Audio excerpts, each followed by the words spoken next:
下愛到強下來學習，接觸會用到嘅公務行義哦。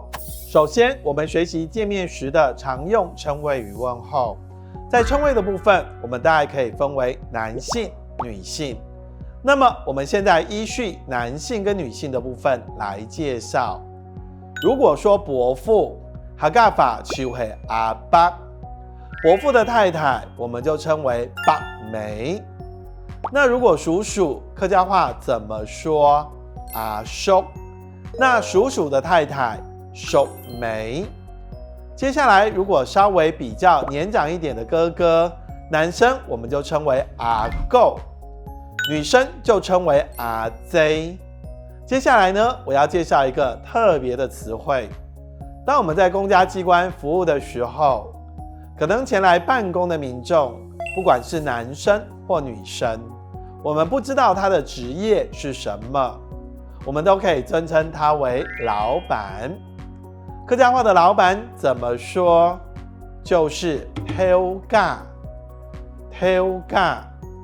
所以這個頭家，不管是男生女生，都是通用的哦。接下來的問候語的部分，我們有4個問候語的部分。第一個，早安，安早，安早。吃飽了嗎？吃飽嗎？吃飽嗎？吃午餐了沒？食足嗎？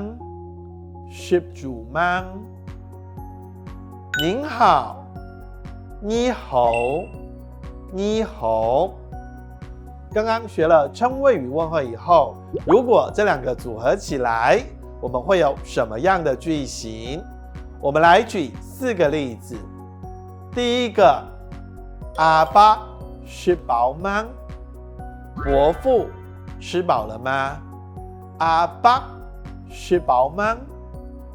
第二個，阿哥俺走，阿哥俺走。哥哥早安。